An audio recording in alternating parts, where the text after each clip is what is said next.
2025 भर्तियों का वर्ष आज ही सुनिश्चित करें अपना सिलेक्शन और डाउनलोड करें तैयारी कर लो ऐप।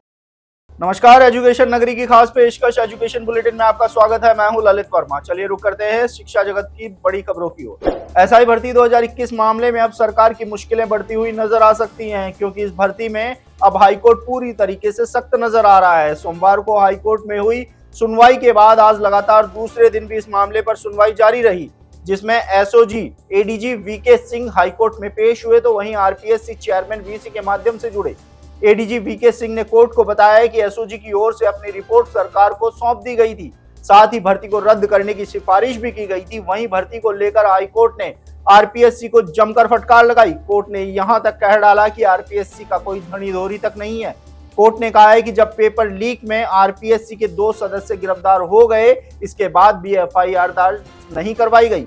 हाईकोर्ट इस समय एसआई भर्ती को लेकर सख्त नजर आ रहा है। हाईकोर्ट में अब कल भी इस मामले पर सुनवाई जारी रहेगी। राजस्थान में प्रतियोगी परीक्षाओं के पूरे होने का रास्ता अब हाईकोर्ट से होकर गुजरता है, जिसके चलते भर्ती को पूरा होने में लंबा समय लगता है। लेकिन अब हाईकोर्ट भर्ती परीक्षाओं में हो रही देरी पर थोड़ा सख्त नजर आ रहा है। साथ ही हाईकोर्ट में लगने वाले समय को कम करने के लिए भी कदम उठाने शुरू कर दिए हैं। ऐसा ही फैसला संगणक भर्ती 2023 में जस्टिस समीर जैन की कोर्ट ने दिया है।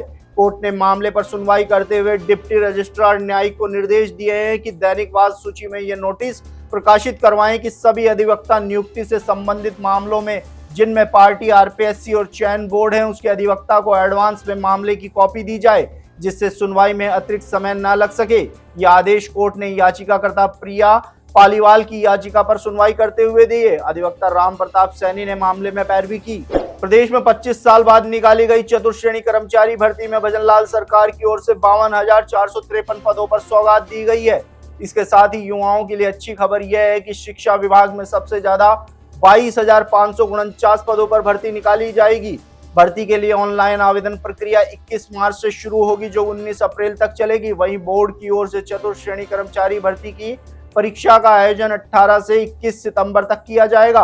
हालांकि भर्ती में राजस्थान जीके के वेटेज कम होने की वजह से प्रदेश के लाखों युवा बेरोजगार भजनलाल सरकार से मांग कर रहे हैं कि भर्ती में राजस्थान जीके का वेटेज 50% तक किया जाए। आपको बता दें, भर्ती परीक्षा में कुल 120 सवालों में राजस्थान जीके के 20 सवाल ही रखे गए हैं, जिसका विरोध इस समय हो रहा है। ऐसे में राजस्थान जीके के वेटेज कम होने से राजस्थान के युवा बेरोजगारों को नुकसान होने की संभावना है। राजस्थान कर्मचारी चयन बोर्ड की ओर से 13 जून को आयोजित होने वाली पशुधन सहायक भर्ती में सिलेबस का मुद्दा अब गर्माता जा रहा है।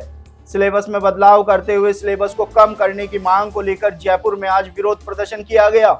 जयपुर के शहीद स्मारक पर किए गए इस प्रदर्शन में युवाओं ने बताया कि पशुधन सहायक भर्ती में आरएस लेवल का सिलेबस दे दिया है।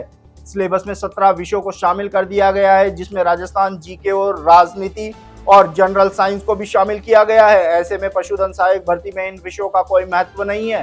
करीब 2 महीने से सिलेबस को कम करने की मांग उठाई जा रही है, लेकिन सरकार युवाओं की मांग पर ध्यान नहीं दे रही है। इसलिए जल्द ही सिलेबस को कम करने का फैसला लिया जाए। अगर जल्दी सिलेबस कम नहीं होता है तो आने वाले समय में विधानसभा घेराव किया जाएगा। राजस्थान कर्मचारी चयन बोर्ड की ओर से रीट लेवल 2 के 3 विषयों का और रिवाइज परिणाम जारी कर दिया गया है। बोर्ड की ओर से अब तक कुल 7 विषयों का रिवाइज परिणाम जारी किया जा चुका है। बोर्ड की ओर से बीते दिन हिंदी, अंग्रेजी और संस्कृत का परिणाम जारी किया गया। हिंदी में 5 सवाल डिलीट किए गए हैं, तो वहीं 1 सवाल का जवाब बदला गया है। इसके साथ ही संस्कृत विषय में 1 सवाल का जवाब बदला गया है, तो 1 सवाल को डिलीट किया गया है। इसके साथ ही अंग्रेजी विषय में 1 सवाल को डिलीट किया गया है।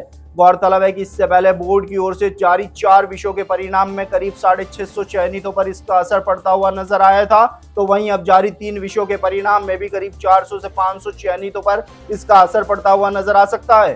तो ये थी शिक्षा जगत से जुड़ी तमाम बड़ी खबरें। कल फिर से आपके साथ रूबरू होंगे, तब तक के लिए नमस्कार।